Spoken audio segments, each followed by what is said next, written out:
Welcome to the XY Advisor Podcast, a global community of financial advisors sharing and learning with one another to drive the positive evolution of financial advice. To get involved, go to xyadvisor.com or simply download the XY Advisor app.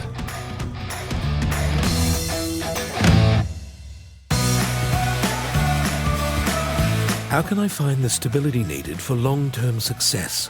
By investing with the world's largest active fund manager, who oversees over $2.3 trillion worldwide, adapting and growing across the globe, with more than 340 long-standing portfolio managers and analysts that have earned unrivaled access to the companies they invest in. Can I find a firm that values long-term stability like I do? With Capital Group, I can.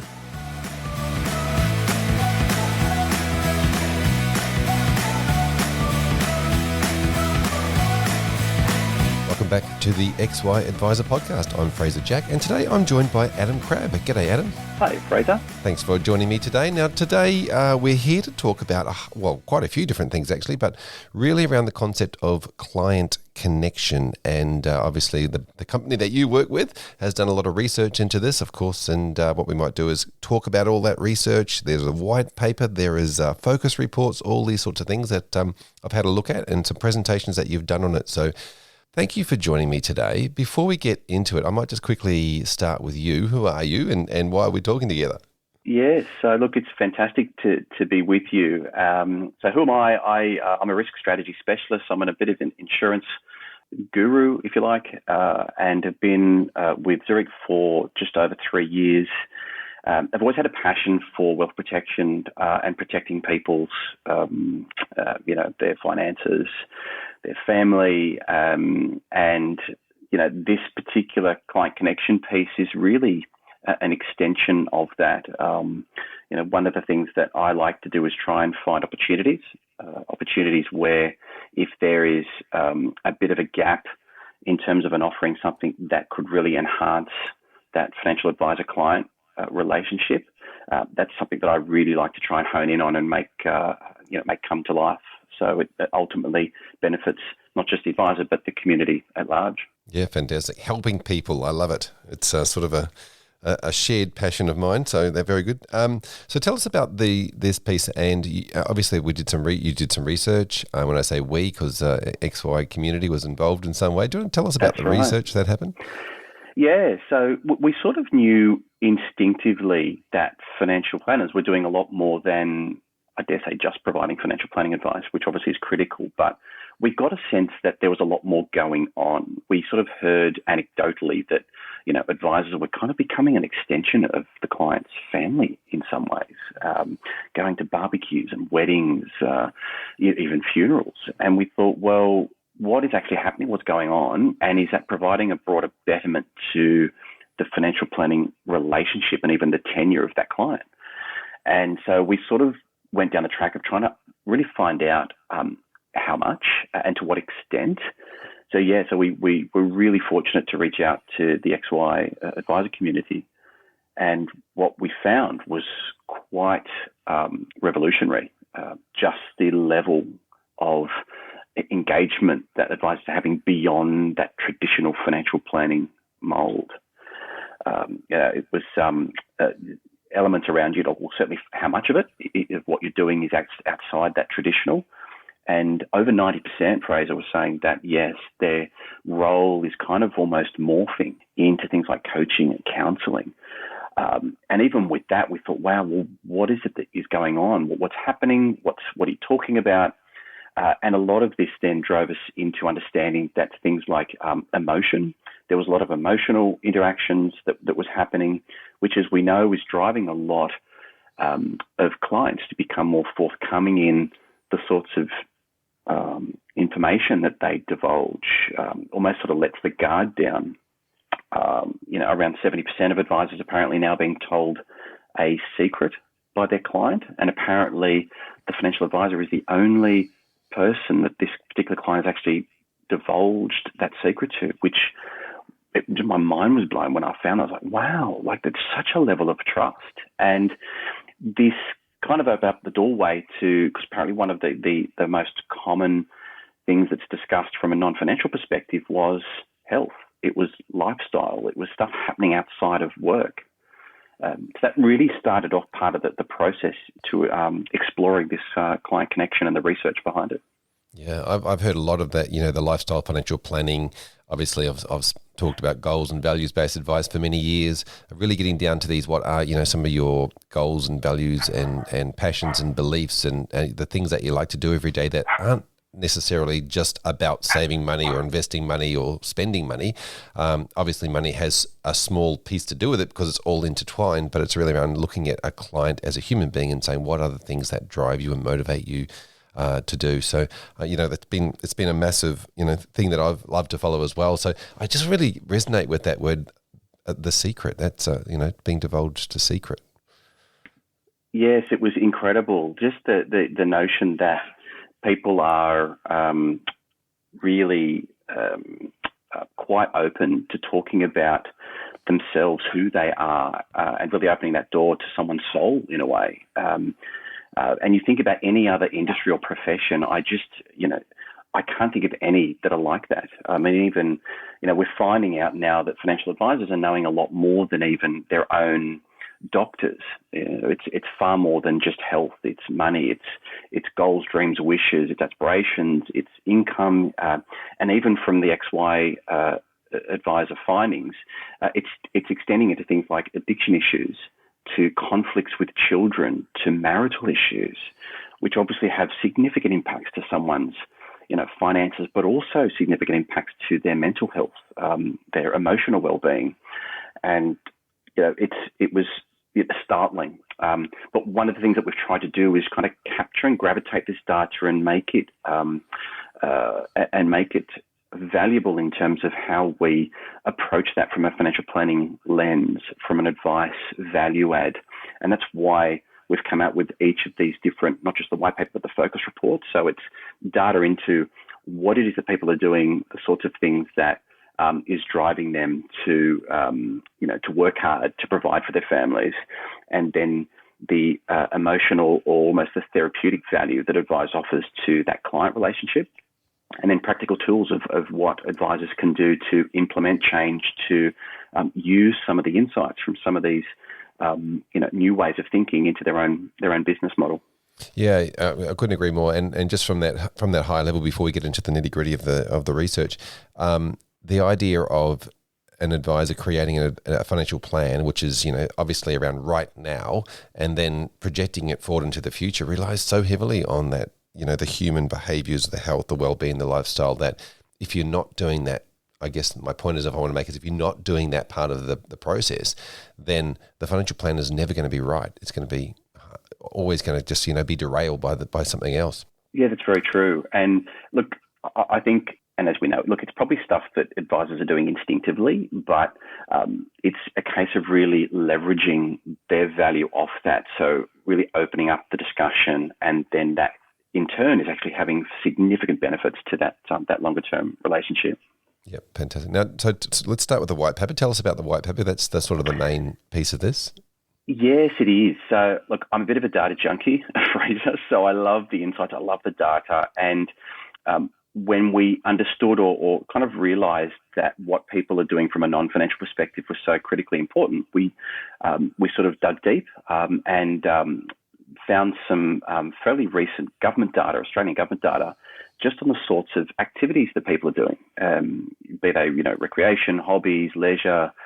And from that, it kind of painted a bit of a picture in terms of what it is that Australians, we love doing. I mean, anecdotally, we're such an active nation, but trying to find out what it is that we're doing, and then coupled with that, the mental health benefits, particularly as many of us, come out of a, COVID lockdown.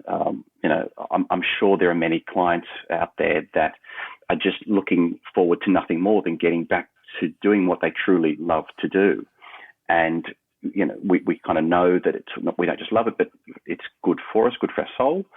But of course, there are risks inherent in what we do. And, even if it's something as, trivial as going for a walk, some of this data and some of the research that we've uncovered is that there are actually risks in that.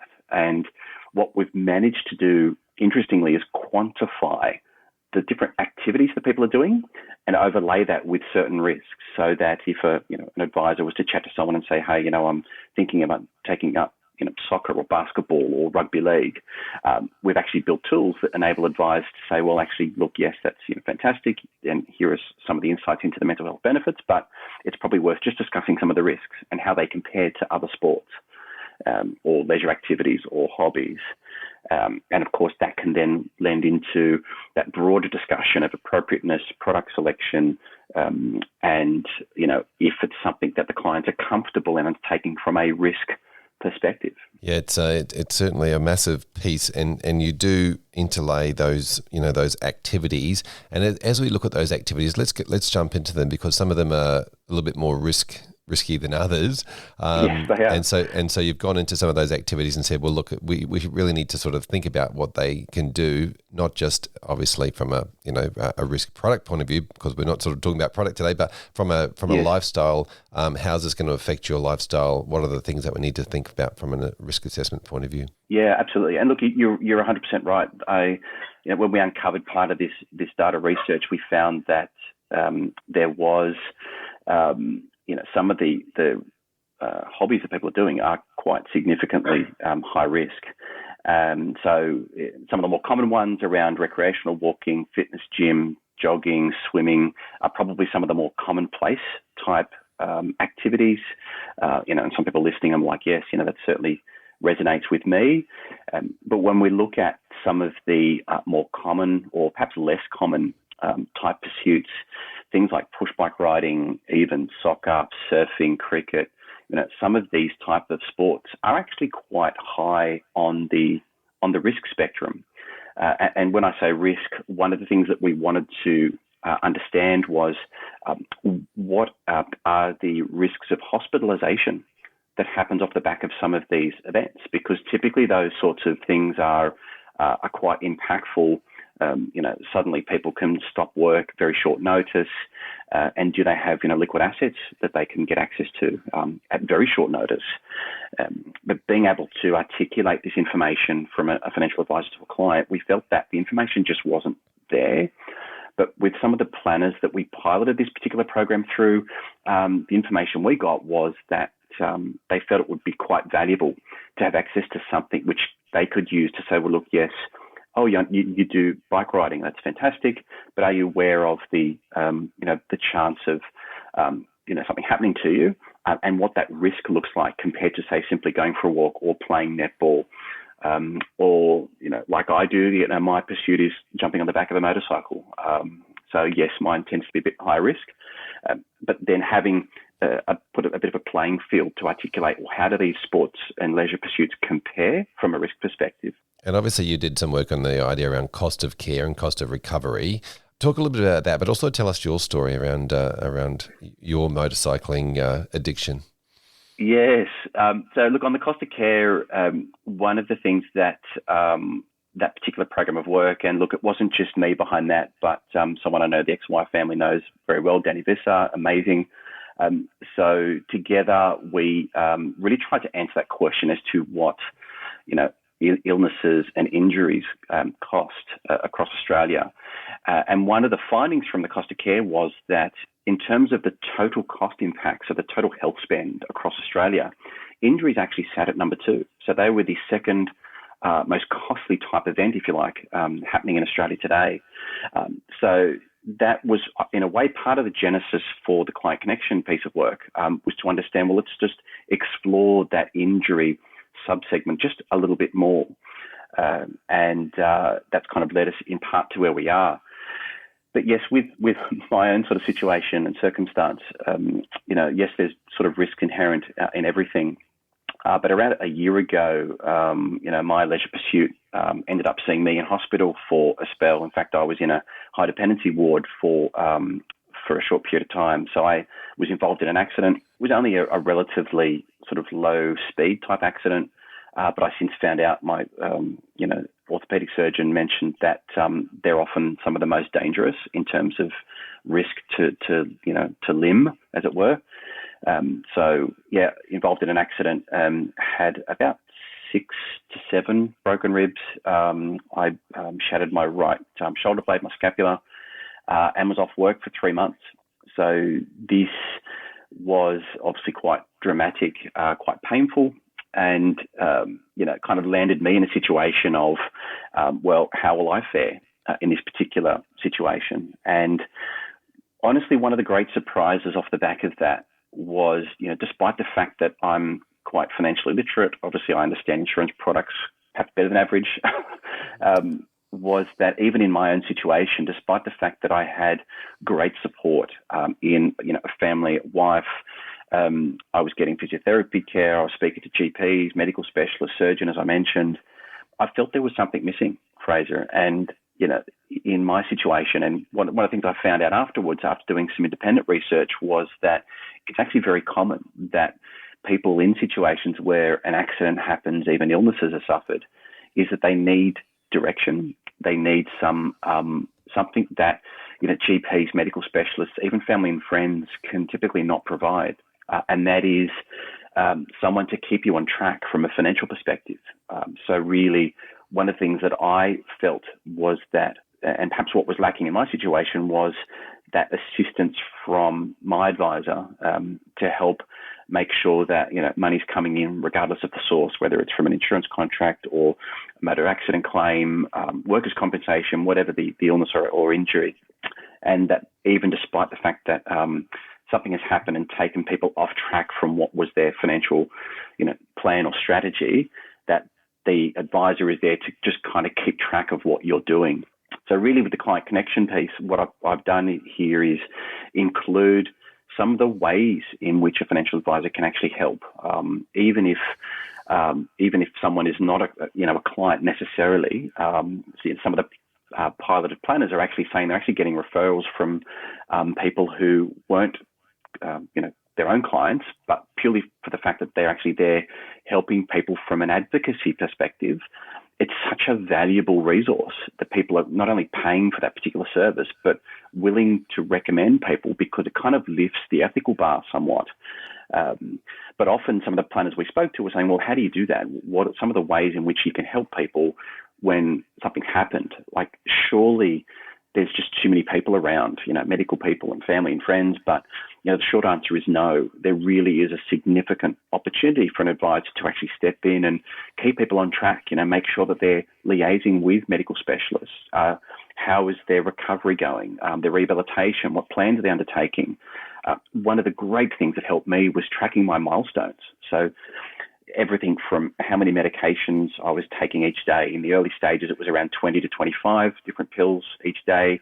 One of my goals was to get off them as quickly as possible. I hate taking, tablets and things. So every week I would just kind of, jot down, how many I could manage and reduce that. And, that's something I think the advisor could be party to is, well, what are you on track with? What's that looking like?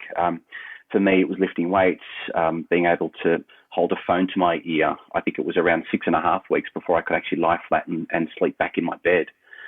So it's often these little things around, well, what are those little progress milestones? Are we on track?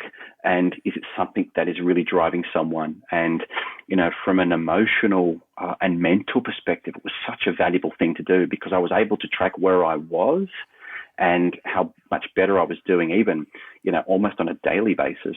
It's incredible. So obviously, off the back of you, that's your personal story, right? Because you look at this in two sides. You look at it from the personal story that you've been through, and as you mentioned, the emotional and mental states and things that helped you recover, and then you've got the medical stuff that helped you recover, and then you've got the financial side of it. So obviously, you'll be able to see this from the inside looking out as well as the outside looking in.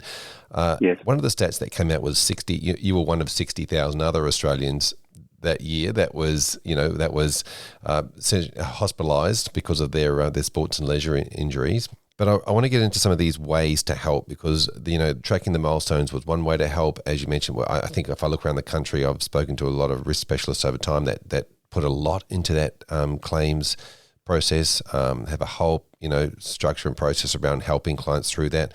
It suits everything with regards to setting some goals and milestones and then helping a client track it along the way. it doesn't necessarily involve a statement of advice from a financial planner to be able to help a client during this claims process. Tell us about what you see as some of the other ways that advisors can help during this time. Yeah, that's a really good point. And what's interesting with a lot of the planners that we've spoken to, and not just off the back of this particular piece of work, but across many years, is really trying to find ways in which, and I don't want to use the word capitalizing, but how some advisors are really transforming the way they give advice off the base of the value add that they provide, particularly in that claims or even non-claims advocacy space. So some practices have, I suppose, taken stock on even some of the simple things they do. So, the question that they've asked themselves and their team is, what do we have in place if a client or perhaps a client's partner, spouse was to call us and say something's happened? Is it a case of, like you said, you don't necessarily need to jump into, a statement of advice mode, but is it just making sure that they have the support that they need?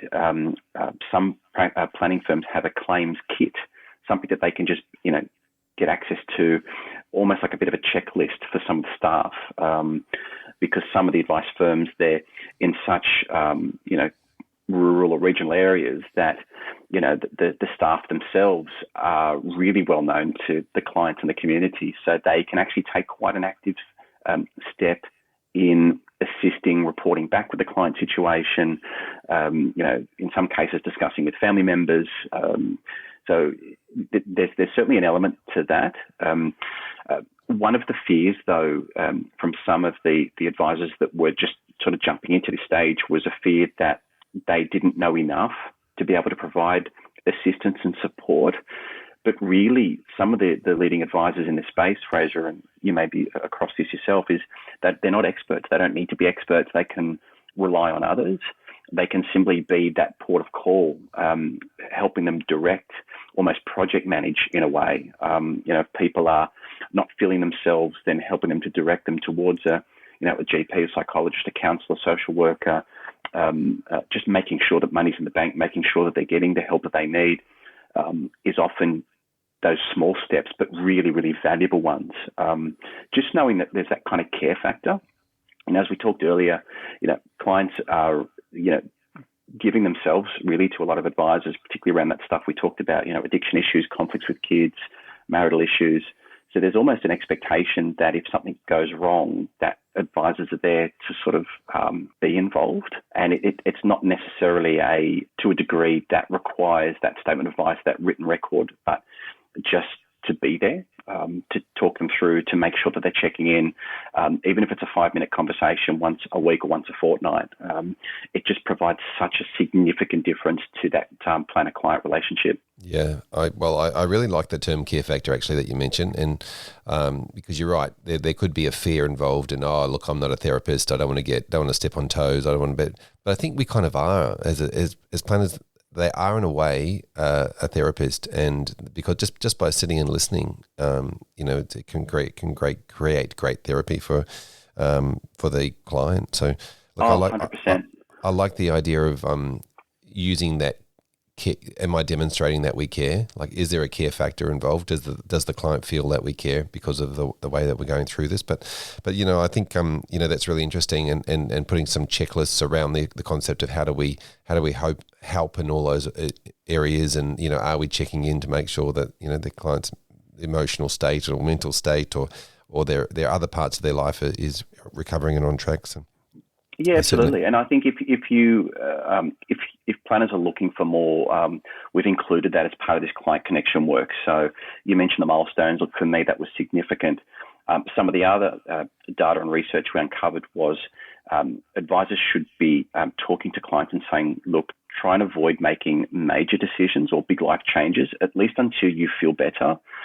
Even if someone is physically impaired, sometimes that can really translate to their mental incapacity, and, maybe getting to people just to sort of focus on their recovery, even things like making time for regular exercise, if that's at all possible, helping get people to a little bit back to normality before making significant decisions, is often actually welcomed at a later stage. Some of the feedback we've got has been clients saying, well, we were so grateful because, looking back, that really wasn't the right decision to make. I wasn't in the right headspace.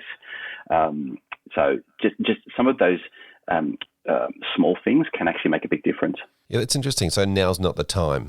In other words, Yes. we need to do some, obviously, let's say you've had a payout or you've got something. Now's not the time to do it. We just settle down, we wait, and then when you've mentally and physically recovered, then we make some long-term decisions. To take those small steps. One of the interesting facts I found was that, particularly with physiotherapists, it's obviously a very physical type role, manipulating muscles, around 90% of a physiotherapist's role is actually mental. So if their patients and clients are not mentally prepared to get better, it really doesn't matter how much manipulation these physiotherapists do. It's not likely to be as dramatic. People need to be mentally geared up, even for physical betterment, as it were. So, it's really, you can't underestimate the power of someone being mentally in the right headspace, even for something like the physical repair that people and medical professionals actually work with. Yeah, I kind of feel that very much the same way about financial plans. I feel like 10% of them is the numbers, and 90% of them is the mental state that somebody's willing to do the work, because it's all sets and reps, right? You've still got to do some work to implement it. Fantastic. So as we dig into the white paper, obviously we've got the concept around how how these things all work together, and then we can go into some of the items like we just went through and setting up some claims services. What are some of the other things that advisors can take away from the white paper? Yeah, so one of the things that we're noticing is that, and part of the last of the reports, the Value Beyond the SOA report that we published, it looks at some of the ways some planners have actually made changes in the way that they're giving advice. Some have decided to sort of pivot their practice from the front end, so the way that they are engaging from a fact-find perspective.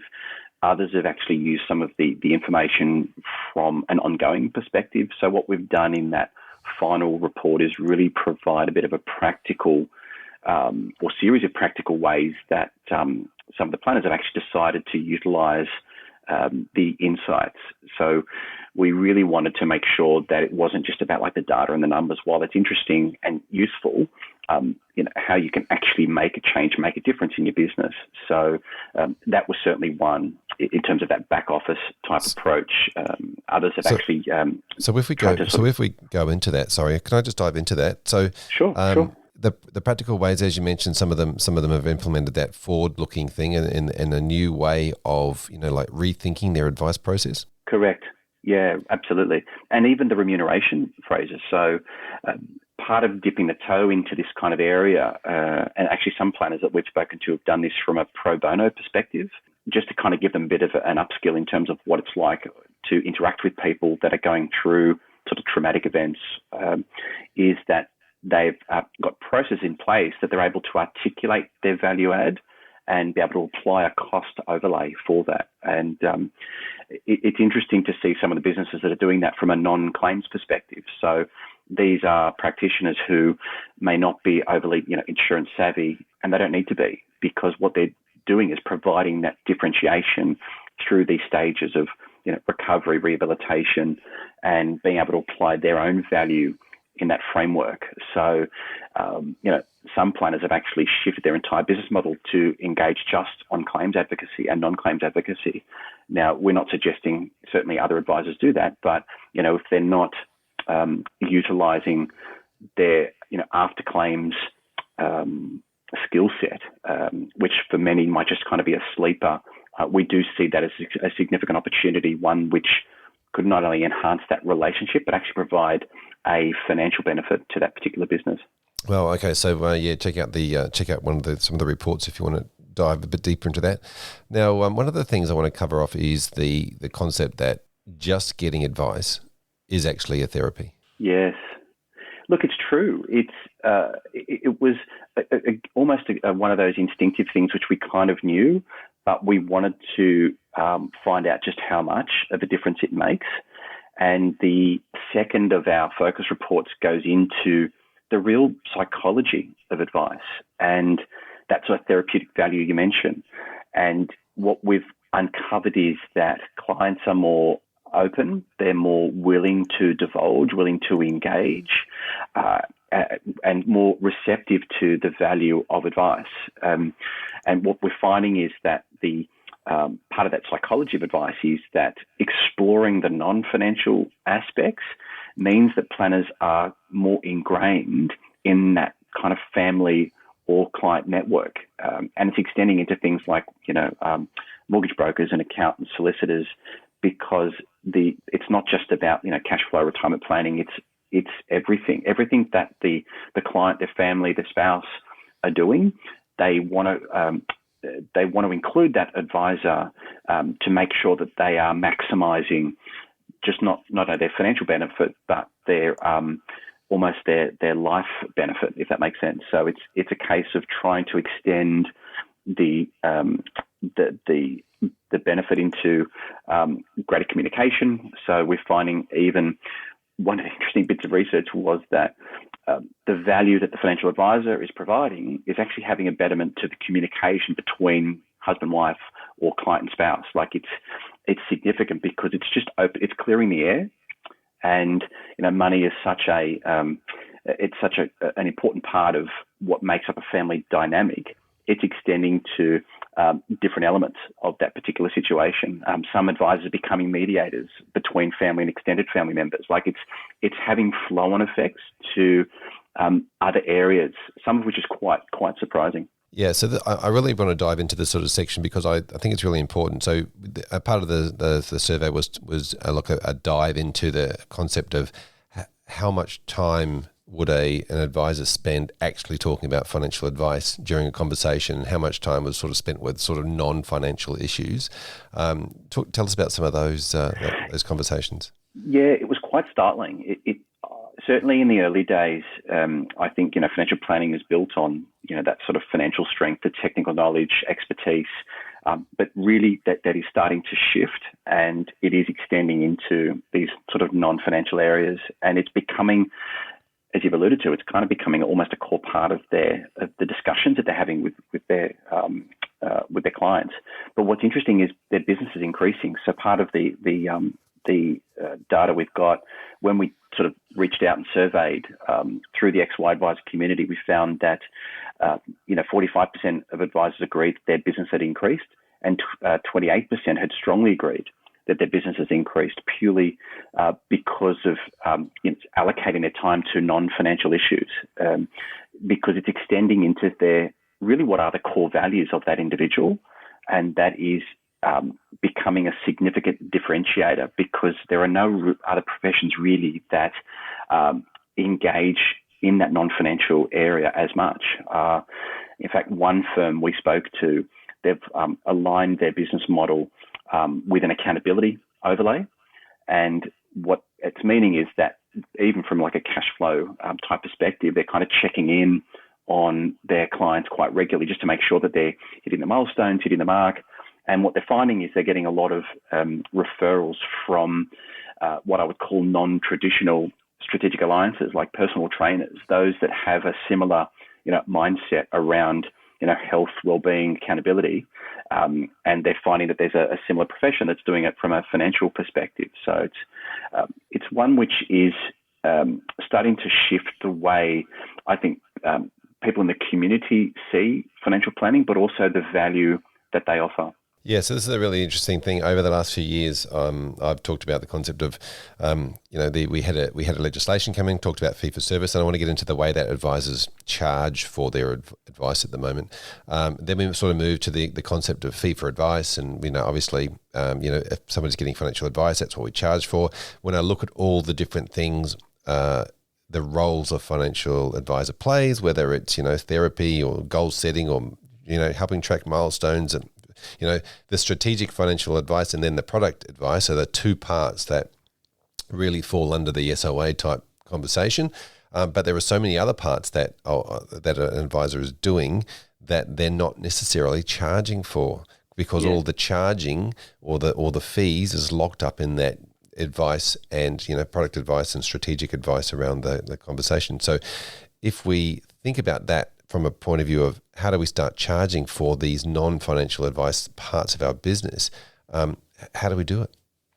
Yeah, it's not easy. I think for people who are really looking to ingrain this cost element into their business, I would suggest starting with the financial. So, if it's, and I think to many in terms of financial planning, it's probably a natural start. So is it a case of understanding more about the superannuation environment, for example? So, if something's happening to someone, can they get access to their super benefits, be they TPD or income protection? Maybe extending that into, compulsory third party or motor accident type claims. And in fact, the Client Connection, one of the things that we've done is we've developed some fact sheets, state and territory based fact sheets, because part of the feedback we got was that many planners were really unaware of how state-based and territory-based motor accident claims work.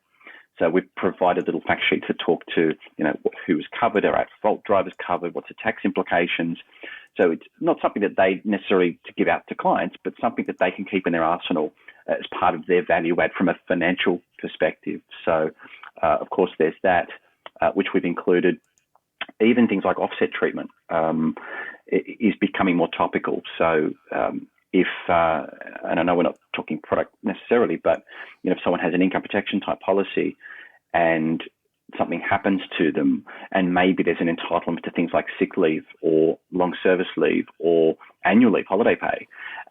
So part of the advisors working in that advocacy space are actually utilising that as part of their offering, just to talk through, what their entitlement is likely to be based on the quality of their contract, if the policy is inside super, if it's in a group super policy or outside of super. So I think the financial element is probably a natural place to start. And from that, they can then extend their value and therefore the cost that they can apply to that non-financial element. So it may be a case of, being able to articulate, well, with our clients that go through these particular events, we reach out to them every, month to 2 months or every fortnight or every week. We liaise with certain providers. So just kind of being that conduit, helping someone to project manage or direct them into a certain professional, and being the go-to for any, concerns, questions that particular individual may have. Yeah, it's really interesting, and I think there is a lot of information that advisors could add to the question sets when in that pre-space as well, of trying to find, like when you're having conversations with clients, are they doing what recreational activities are they doing, and getting that information in things like, are they doing cycling and soccer and sports, or are they doing what are their activities? Talk to me about how you can think advisors can incorporate that into their practices. Yeah.